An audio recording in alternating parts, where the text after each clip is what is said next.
ఏపీలో జిల్లాల పునర్విభజనపై సీఎం చంద్రబాబు సమీక్ష చేశారు. రాజంపేటను కడప, రాయచోటిని మదనపల్లిలో కలిపే అంశంపై కీలక చర్చ చేశారు. ఇప్పటికే ప్రకటించిన 3 జిల్లాలతో 29 జిల్లాల సంఖ్య అంటూ తెలిపారు. తాజా ప్రతిపాదనలతో 28 జిల్లాలకే పరిమితం చేసే దిశగా కసరత్తు చేస్తున్నారు. ఇప్పటికే ప్రత్యేక జిల్లాగా ప్రకటించారు. రాయచోటిని మదనపల్లిలో కలిపే యోచనుంది. ఈ సమీక్షకు హాజరయ్యారు మంత్రులు అనగాని, అదేవిధంగా అనిత, నారాయణ. ఇప్పటికే ప్రకటించిన 3 జిల్లాలపై అభ్యంతరాలను సీఎం సమీక్షించారు.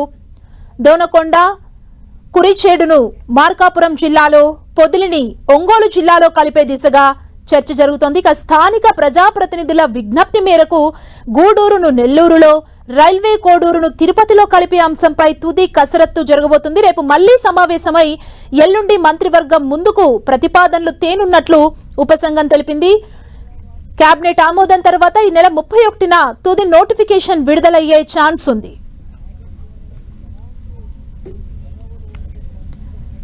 ఈ సమీక్షకు సంబంధించి మరింత సమాచారాన్ని మా ప్రతినిధి రవిచంద్ అందిస్తారు. రవిచంద్, జిల్లాల పునర్విభజన సంబంధించి ప్రభుత్వం కీలక నిర్ణయం దిశగా అడుగులు వేస్తుంది.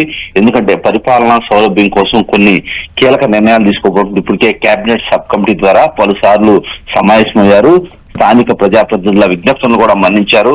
అదేవిధంగా కూటమి ఏదైతే పార్టీలు ప్రజల్లో ఇచ్చిన హామీల మేరకు గతంలో కొన్ని జిల్లాలు ప్రకటించే విధంగా కూడా కార్యాచరణ సిద్ధం చేశారు.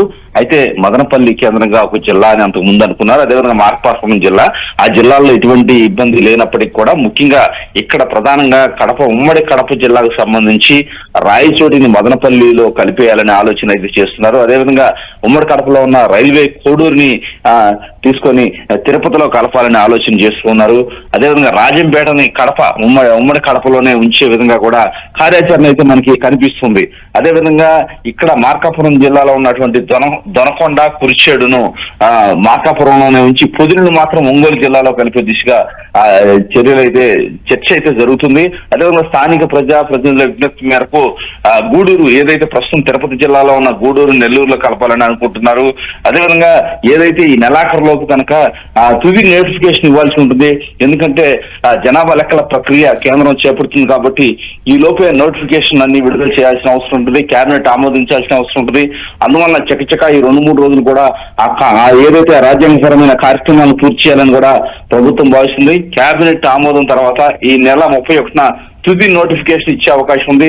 రేపు కూడా ఆ కేబినెట్ ముందు పలు ప్రతిపాదనలు తీసుకోవాలంటున్నారు. ఎందుకంటే 29న కేబినెట్ సమావేశం ఉంది కాబట్టి ఫైనల్ గా కేబినెట్ లో ఈ తీసుకున్న నిర్ణయాలన్నీ ఆమోదిస్తారు.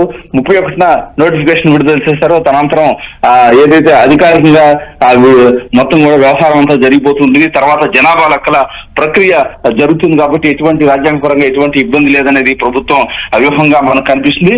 ఈ నేపథ్యంలోనే చాలా కీలకమైన సమావేశం అయితే జరిగిందని చెప్పుకోవచ్చు. ఎందుకంటే ఇప్పుడు వరకు కూడా రాజంపేట విషయంలో కావచ్చు, రాయచోటి విషయంలో కావచ్చు, ఇంతవరకు ఎటువంటి ఏదైతే రైల్వే కోడూరు విషయంలో కావచ్చు కీలకమైన ప్రతిపాదనలు అయితే మనకి కనిపిస్తున్నాయి.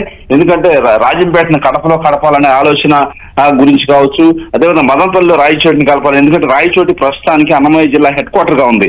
దీన్ని మదనపల్లి జిల్లా కూటమి ప్రభుత్వం ప్రకటించింది కాబట్టి మదనపల్లిలో రాయచోటిని కలపాలనే ఆలోచన కూడా చేస్తుంది. అదేవిధంగా తిరుపతి పక్కనే రైల్వే కోడూరు ఉంటుంది కాబట్టి తిరుపతి జిల్లాలో రైల్వే కోడూరుని కలపాలనే ఆలోచన కూడా చేస్తుంది.